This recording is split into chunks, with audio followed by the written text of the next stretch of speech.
to Arjuna.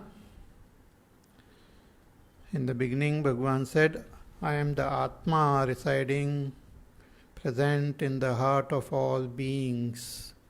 Aham Atma Gudakesha Sarva Bhuta Shayastitaha. Thereafter, Bhagavan mentioned many vibhutis. Among Aditya, Bhagavan says, I am Vishnu. Among Vedas, I am Samaved. Among Rudras, I am Shankara. Among all Purohits, I am Brahaspati. Among all Maharshis, I am Bhrigu. Among all trees, I am Ashwatha. Among all horses, I am Ucheshravah. Among all weapons, I am Vajra. Among all Nagas, I am Anantaha. Among all Daityas, I am Prahlad.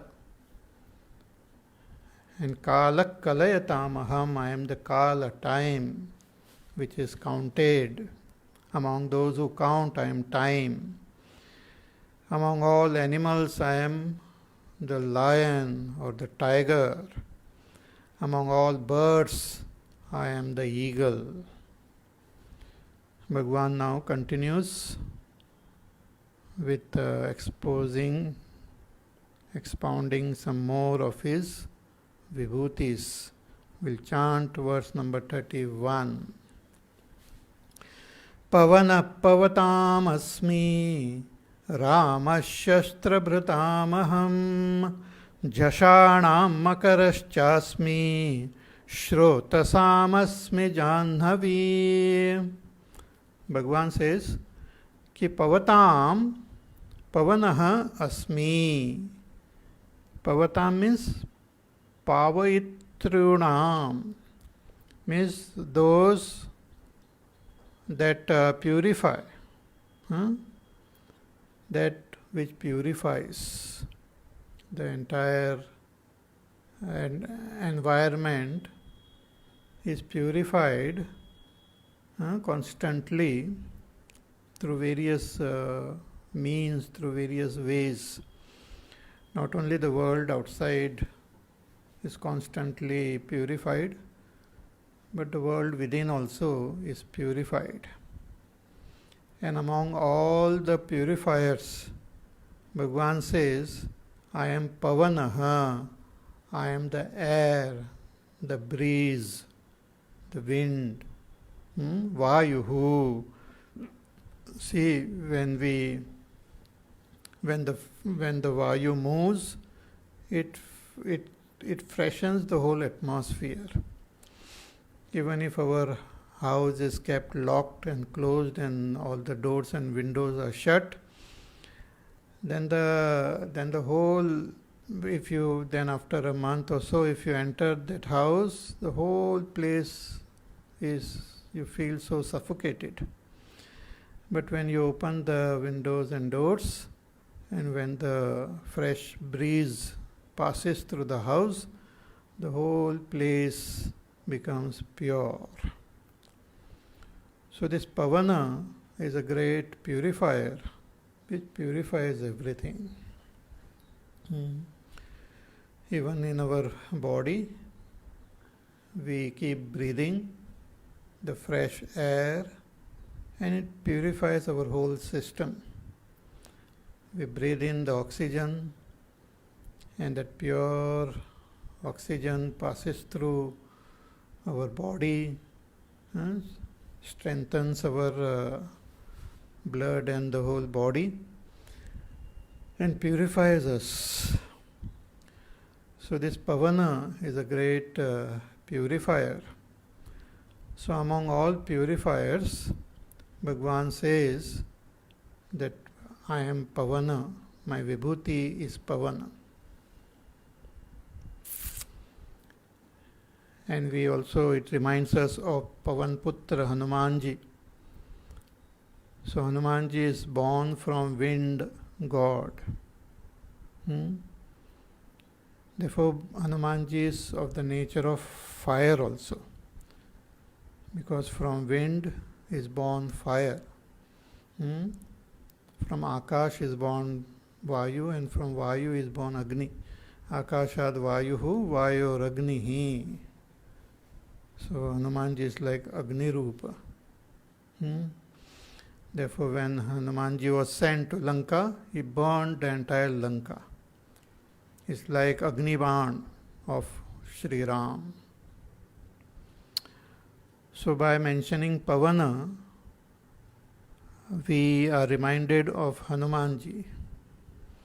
And whenever we remember Hanumanji, Ramchandraji comes immediately in our life.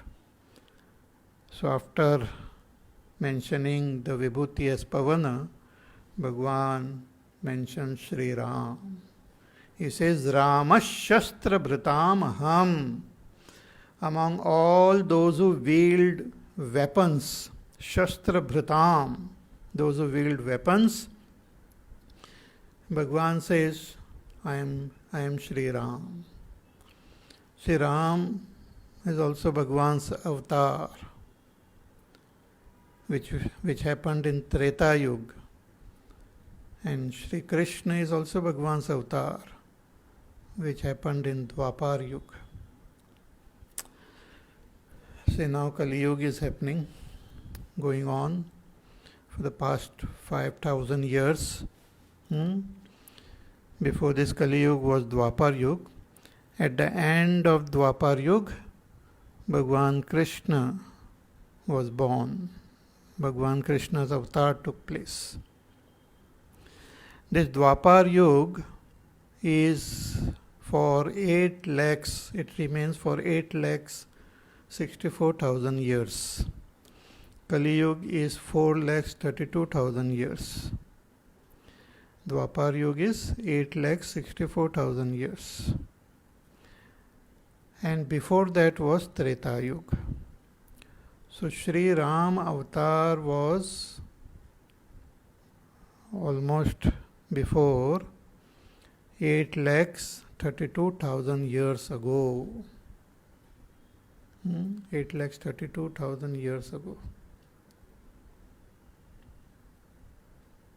Plus 5,000 have elapsed, so 8 lakhs 37,000 years ago.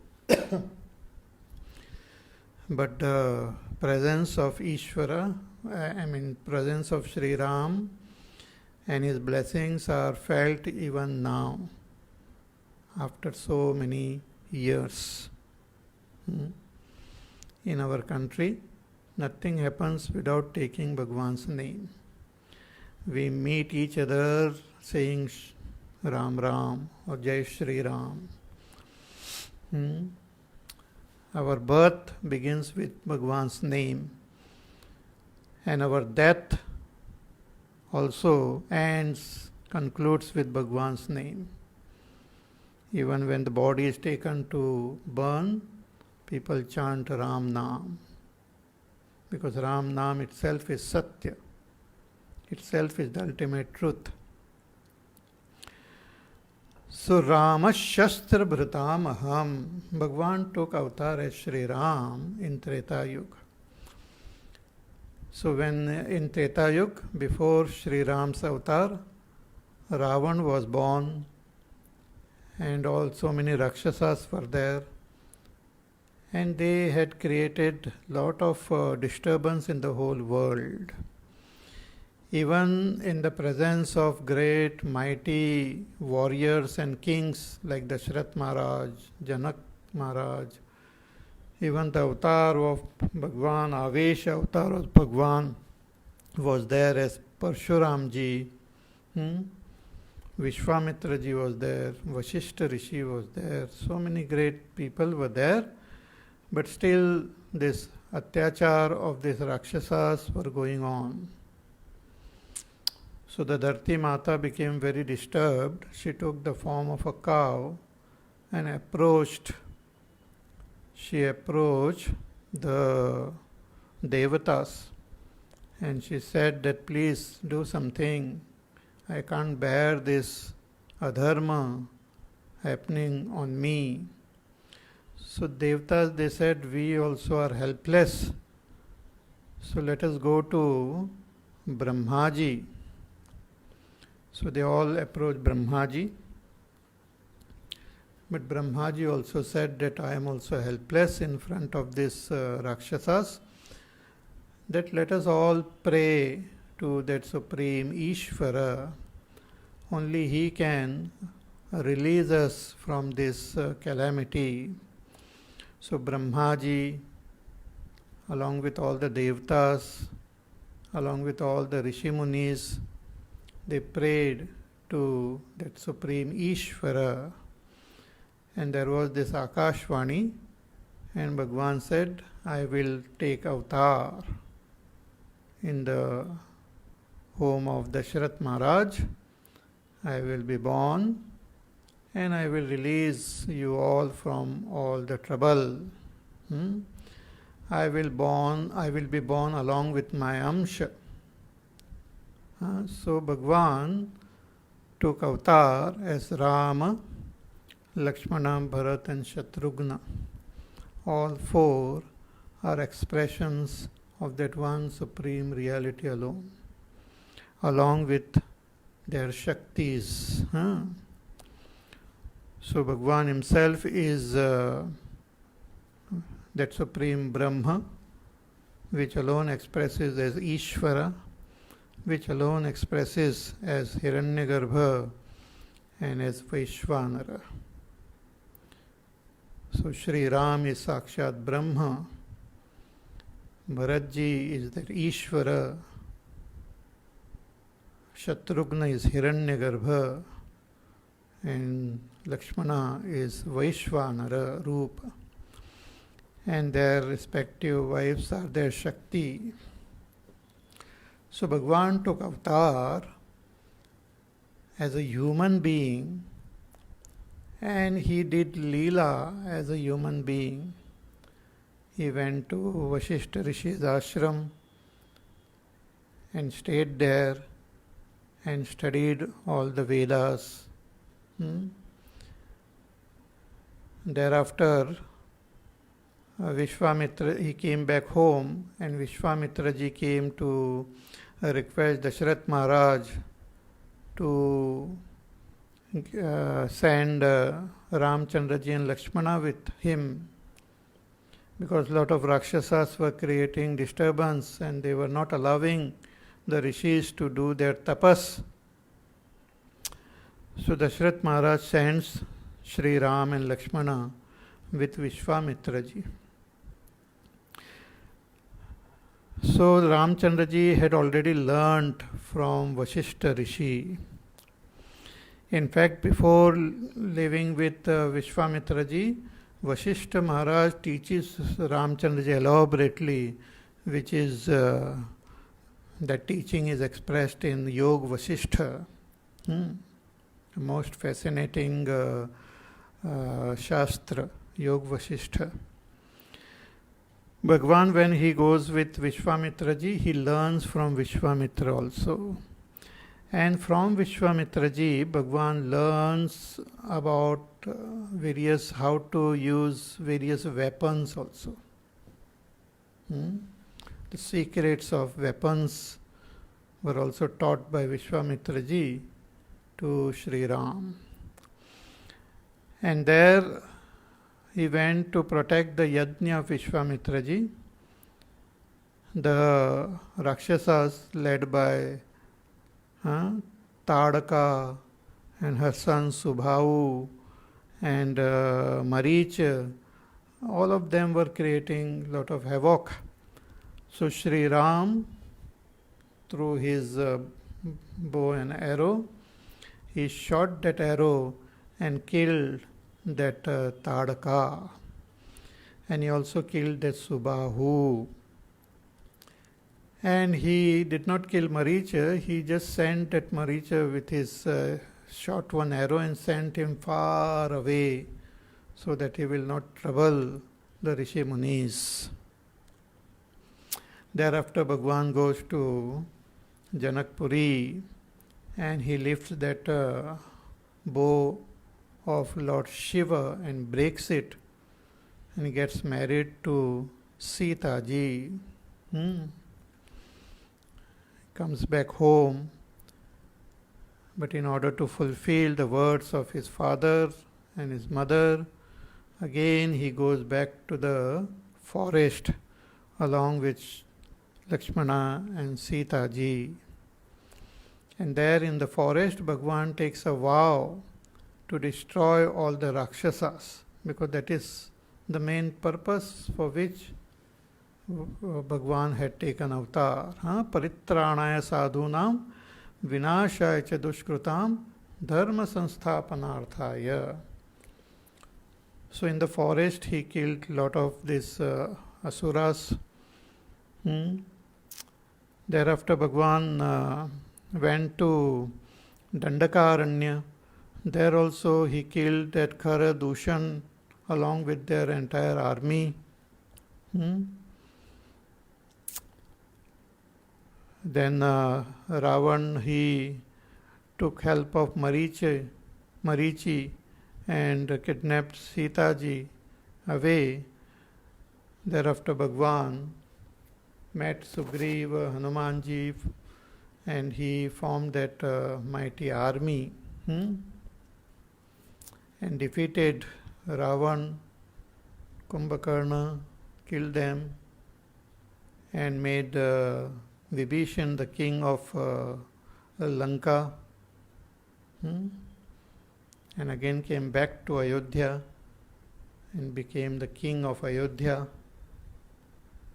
So Ramchandra ji is always with his bow and arrow, protecting the good and destroying the evil. His bow is called the Kodanda, therefore we call Kodanda Rama. Very powerful bow. And Ramchandraji's arrows were such that when Ramchandraji used to send his arrows through his bow, they will hit the target and again come back to him. So they are inexhaustible. They are not wasted. They destroy the target and again comes back. So Sri Ram is considered to be the best among those who wield weapons. See, our whole Shastra, they convey the message very beautifully. The Shastras not only talk about non-violence, ahimsa, but the Shastras also talk about defending dharma. And in order to defend dharma, at times we have to use force. But that using the force is also considered as non-violence only. So Sri Ram, the most compassionate avatar of Bhagwan, he carries his bow and arrow all the time with him, and defends all those who are good and destroys the evil. That is the purpose of wielding the weapons. Not to terrorize the world, not to harm anyone, but to protect the good and to destroy the evil. Therefore all our devatas also, they hold weapons, because only the devatas can properly use the weapons. Weapons in the hands of other people are misused. Rakshasas and Asuras, if they have weapons in their hand, they misuse this weapon. But when it is in the hands of Devatas, it is utilized properly. So here, Bhagwan Shri Krishna remembers his own avatar as Sri Ram, and he calls Sri Ram as his Vibhuti. Ramashastra Vratam Aham. It's most fascinating. we have, all of you must have heard Ramayana so many times. So here Bhagwan Krishna remembers Sri Ram, and through Ram we remember Sri Rama, Ramchandraji's Charitra, Ramayana. Also we remember his name. So Pavatam asmi Rama Shastra Bhritam aham. Then further, Jhashanam Makaraschasmi. Bhagwan says Jhashanam. Jhashanam means among those creatures which live in water, the fish, etc., those who live in water. See, on earth we have so many different types of creatures. Those who live in the space around, those who live on the earth, those who live in water. So among those who live in water, the various types of fish, Bhagwan says, I am Makaraha, the crocodile, the powerful crocodile. Makara. If you have seen a Makara, so powerful. And it is always very strong in water. There is a story in our Bhagavad about Gajendra Moksha, a great elephant, but he was caught by a Makara, and he struggled for such a long time to become free from that grip. But even with all his power and force, he could not become free from the grip of Makara. That is the power. Though the elephant is so powerful, but a crocodile is also very powerful. That finally Gajendra Bhagwan he prayed to Bhagwan, and Bhagwan had to come to release him from that grip of Makara. So Jhashanam Makaraschasmi. This crocodile is a Vahan of Gangaji also. Crocodile is also Vahan of Varuna Devata, but also Vahan of Ganga. So Gangaji sits on this Makara and moves. Very powerful, strong. So Bhagwan says, you can meditate on this Makara, crocodile, as my Vibhuti. So after remembering Makara, immediately Bhagwan remembers Gangaji also. He says, Shrotasam asmi Janhavi. Among all rivers, Shravayanti Nam, all those rivers, flowing rivers, Bhagwan says, I am Janhavi. Janhavi is another name of Gangaji.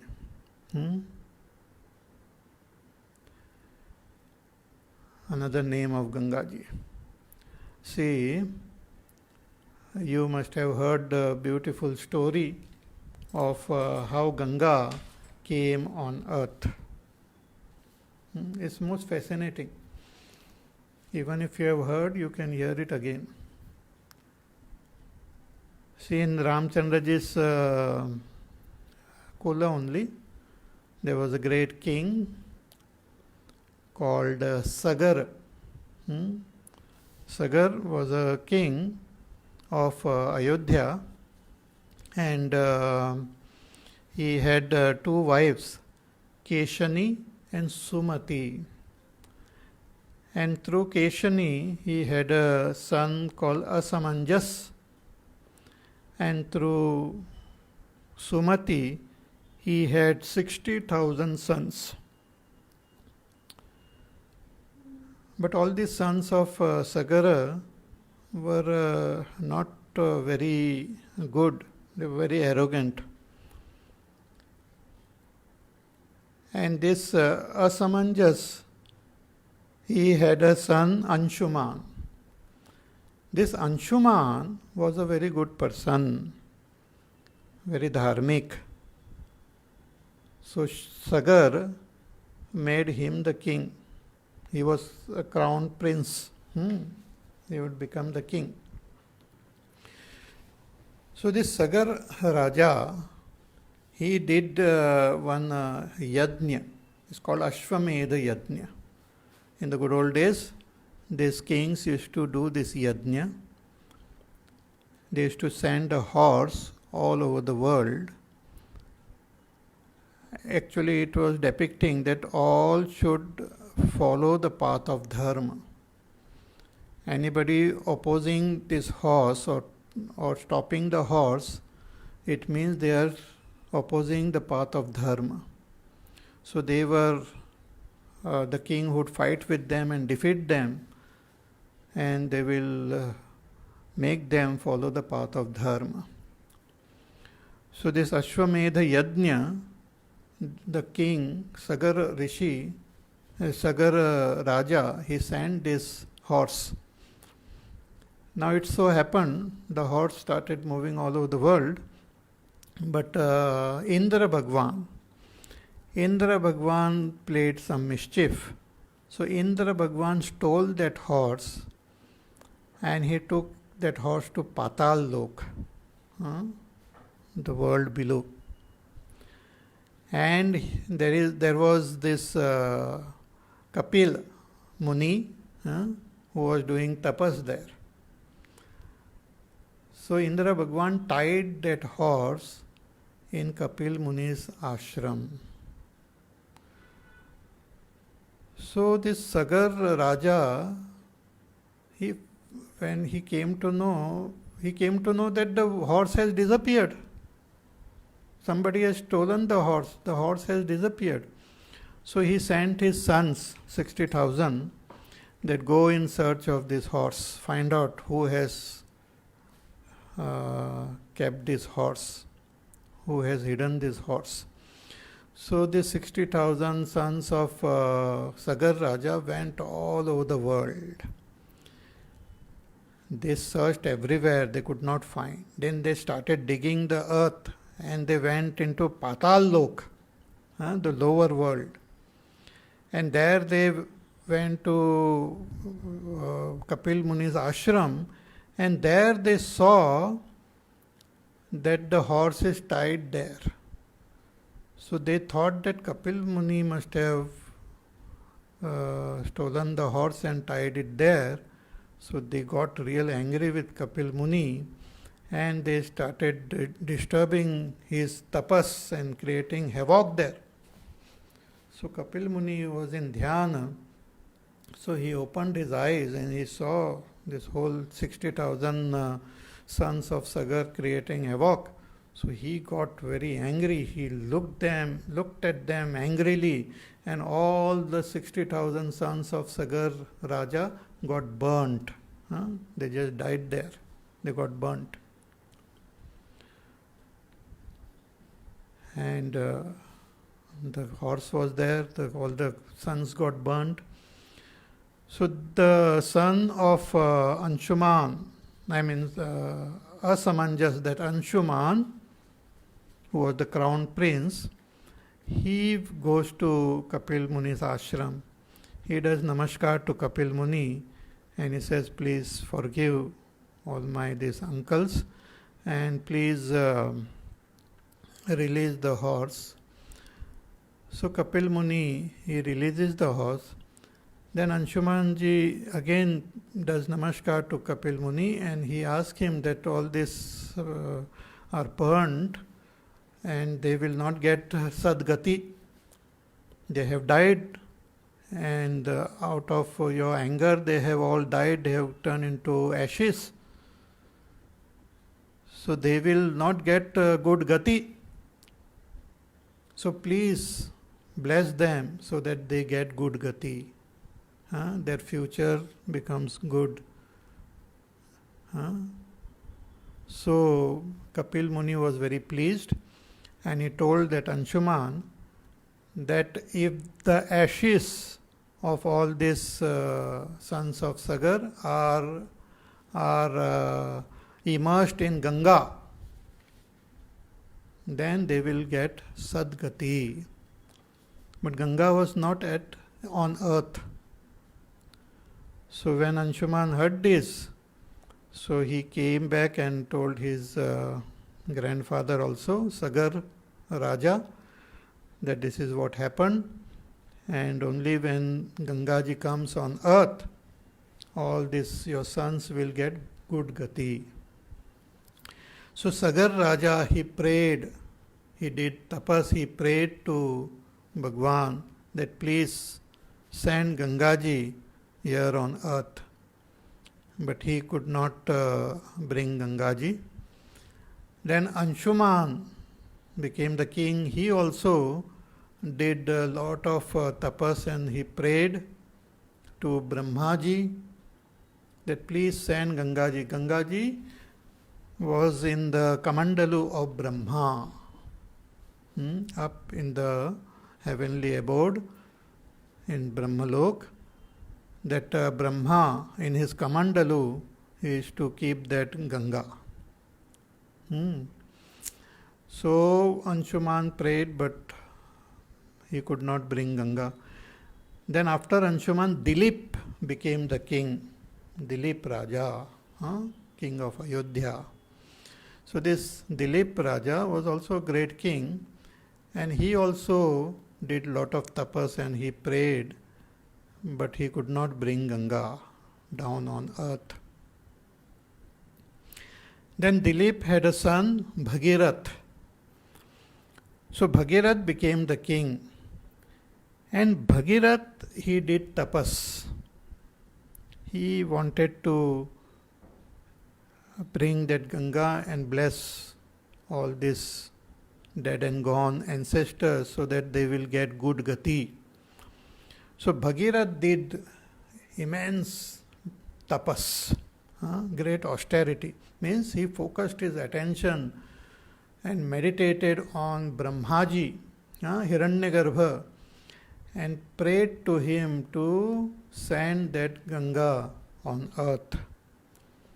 And fortunately, Brahmaji became very pleased with Bhagirathji's tapas, and he said that I will release Ganga and she will come on earth from the heavens.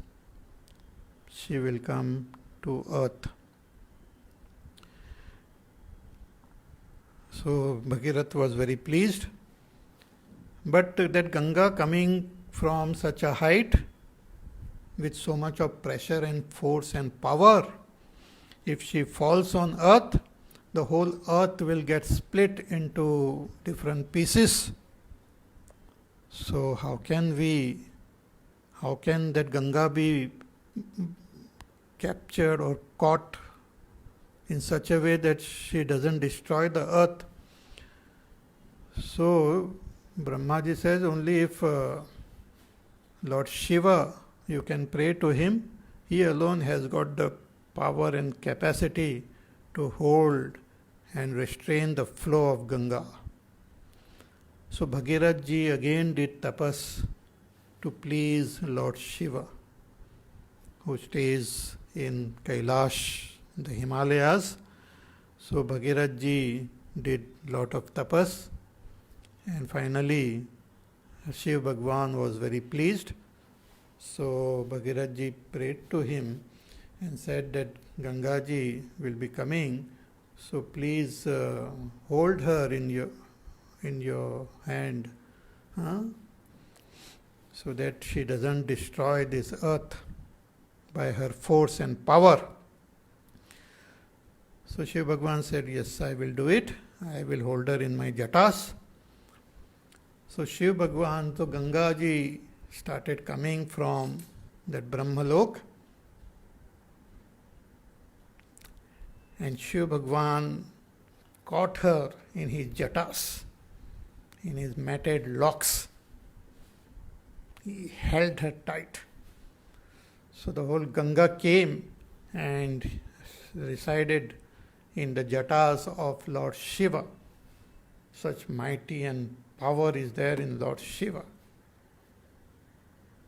but he held her in his jatas. So again Bhagirath ji prayed to Lord Shiva. See, because of his continuous efforts, Bhagirath ji could bring that Ganga. Therefore, anybody putting forth lots of effort to achieve their goal, that effort is called Bhagirath Prayasa, the efforts like of Bhagirath. So again he prayed to Lord Shiva that please release that Ganga ji. So Shiva Bhagwan said, okay, I will release her, but I will release her in trickles, in small, soft streams, so that her flow doesn't disturb and destroy this earth. So Bhagwan Shiva, he releases that Ganga in that dhara. Even now, Shiva Bhagwan is continuously releasing that Ganga. So Ganga starts from Shivji's jata and flows from Kailash Parvat, comes into Manas Sarovar, then goes underground, and she again emerges from Gomukh. Emerges from Gomukh, and from there she keeps flowing and comes to Gangotri. Though Gangotri is sometimes said as Ganga Utri, she came there, but she came from Kailash, Gomukh, Gangotri, and then she flowed to Uttarkashi and further down. But therefore Ganga, so many names are there. Bhagirathi is the most beautiful name of Gangaji. So as Gangaji was flowing, coming down, there was one ashram of Janhu Rishi on the way. Janhu Rishi was there. His ashram was there. And Gangaji entered that ashram. As she was flowing, she entered the ashram, and the whole place became totally disturbed. So Janhu Rishi got a little annoyed. What is this? So he drank the whole Gangaji. Whole Ganga he drank. Then again Bhagirath ji sat there and did tapas and pleased that Janhu Rishi, and he said, please release Gangaji. Janhu Rishi said, okay, I am very happy with your tapas, I will release her. So he releases Ganga through his ears. See, Ganga is also indicated as that jnana, supreme knowledge, which flows from Hiranyagarbha, which flows from Shivji. It comes to Rishi Munis. From them she keeps on flowing. This great self-knowledge, the knowledge of that Ishvara Tattva. Gangaji is also, that self-knowledge is also bhakti, Ishvara bhakti. Tulsidas ji says, Rama Bhagati. Rama Bhagati jahan sur saridhara, Sarasahi Brahma Vichar Prachara, Vidhi Nishedamaya Kalimalaharani, Karama Kathara Binandini Bharani. So, Ganga is Rama Bhagati. Saraswati ji is like knowledge. Yamuna is like karma. All these three rivers, when they meet at Prayag, they are the confluence of karma, jnana and bhakti, which releases us from this samsara. A dip in Prayag releases us from samsara. A dip in jnana, bhakti, karma makes us free from samsara. So Janhu Rishi he releases Gangaji through his ears. Only through our ears we can gain that knowledge. Therefore, Jannu Rishi released her, therefore she is also called Janhavi. Here Bhagwan uses the term Janhavi. Janhavi is beautiful name of Gangaji. So in this way she kept flowing, and then she went to this Patal Lok also, and all the ashes of the 60,000 sons of Sagar were immersed in Ganga, and they got purified and they attained Sadgati. So Kapila Aranya, Kapila Muni's ashram, somebody actually who did some research, he said that this Patal Lok is the world below earth, I mean below our country, that is America. And there this California is there. So that person who did research, he was saying that California is a Apabhramsh of Kapila Aranya. So it is a forest where Kapila Muni used to stay there, and his ashram was there, and he did tapas there, whatever it is. So this Patal also, Gangaji flows. On earth also Ganga flows, and Ganga is there in the heavens also. In all the three lokas, Gangaji flows. So Ganga is a divine river. See, all we have so many rivers and so many oceans and so many lakes and all. But the story of this Ganga shows that Ganga has come from the heavens. Okay. Now let me tell you something about science also. In science, they are also doing a lot of research, and they are trying to find out how water has come on earth. See, on earth we have so much of water on the surface, lots of water is there, and since earth is at a perfect distance from the sun, we have liquid water on the surface. This is called the Goldilocks zone, exact distance from the sun, not too near, not too far. So water remains here, in the liquid form. But how so much water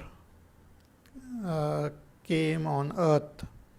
Is it that it was formed in earth or came from somewhere else? According to so many theories of science, they believe that the water on earth came from the asteroids and came from the comets which came from heavens, and it fell on earth. So this story of Gangaji also depicts that the water of Gangaji has come from space. And it came, according to this story, it came in the Himalayas, and it is flowing all over our beautiful country. So Ganga, the waters of Ganga is special, very pure and very special, pavitra. If we take dip in Ganga, it not only purifies our body, it purifies our mind. Even a drop of Ganga if we take, it will purify our antakarana. With that deep faith in Ganga, if you take a bath in Ganga, all the impurities of our heart and all the papas of our antakarana committed in so many lifetimes will get washed away. That is the power of Ganga. The most fascinating vibhuti of Bhagwan. Unfortunately, I have to say unfortunately, in this Kali Yuga, in these modern times, we have become so senseless and so irresponsible that human beings have started polluting Gangaji with all their pollutants, our industrial waste, our waste from our sewer, all drainage, they keep on pouring into this Ganga and spoiling the beauty of this Ganga. They have built a big dam there, Tehri Dam and all, stop the flow of Ganga for commercial purpose, very harmful, because the whole Himalayan region is very sensitive and very very very delicate. So stopping so much of water at one place is not very good, because it's a seismic zone, it is unsteady below. So anyway, when human beings will understand to treat Gangaji properly, that will be a great thing.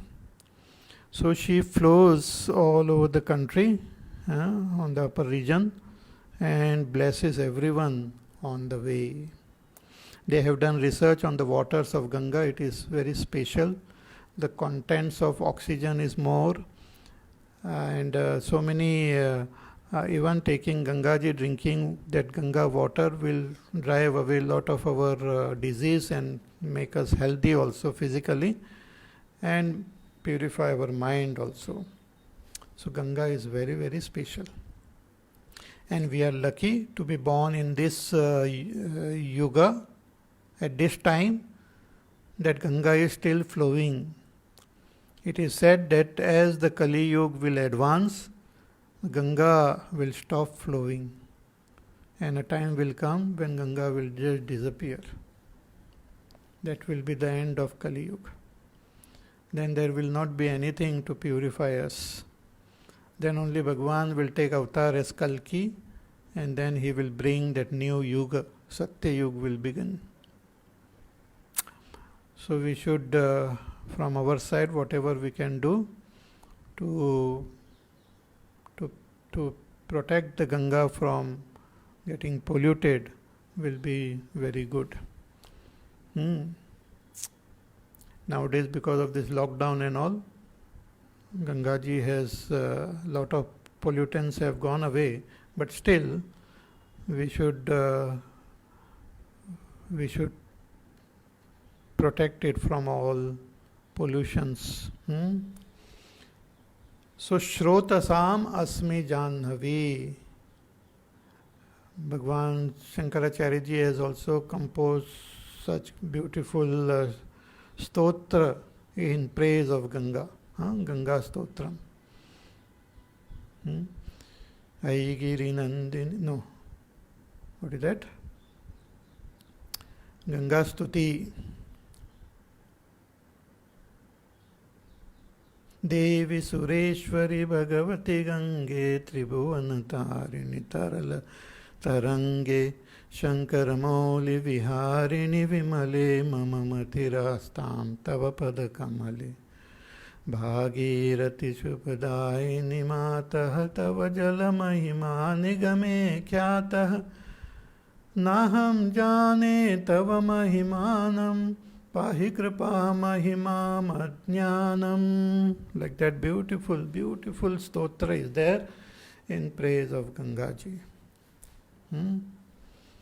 So Bhagwan says, Ganga is my vibhuti. Pray to Ganga. See, there are some vibhutis which we can touch, we can drink, we can take a dip. We are so lucky that we can touch Bhagwan's vibhuti and worship directly. So Jashanam Makaraschasmi Shrotasam Asmi Janhavi. Then Bhagwan reveals some more vibhutis in his in the next shloka. That shloka we will see in our class tomorrow. Okay? So till then you take care, be happy, safe, peaceful, healthy, and remember all these vibhutis and meditate on them. Do your work, do your sadhana, and we shall meet again tomorrow. Hari Om. Shri Ram Jaya Ram Jaya Jaya Ram. Shri Ram Jaya Ram Jaya Jaya Ram. Shri Ram Jaya Ram Jaya Jaya Ram. Shri Ram Jaya Ram Jaya Jaya Ram. Shri Ram Jaya Ram Jaya Jaya Ram. Shri Ram Jaya Ram Jaya Jaya Ram. Shri Ram Jaya Ram Jaya Jaya Ram. Shri Ram Jaya Ram Jaya Jaya Ram. Shri Ram Jaya Ram Jaya Jaya Ram. Shri Ram Jaya Ram Jaya Jaya Ram. Shri Ram Jaya Ram Jaya Jaya Ram. Shri Ram Jaya Ram Jaya Jaya Ram. Shri Ram Jaya Ram Jaya Jaya Ram. Shri Ram Jaya Ram Jaya Jaya Ram. Shri Ram Jaya Ram Jaya Jaya Ram. Shri Ram Jaya Ram Jaya Jaya Ram. Shri Ram Jaya Ram Jaya Jaya Ram. Jaya Jaya Ram. जय जय राम। बोलिए सियावर रामचंद्र भगवान की जय। ओम पूर्णमद पूर्णमिदं पूर्णात् पूर्णमुदच्यते पूर्णस्य पूर्णमादाय पूर्णमेवावशिष्यते। ओम शांति शांति शांतिः। हरिः ओम श्री गुरुभ्यो नमः। हरिः ओम।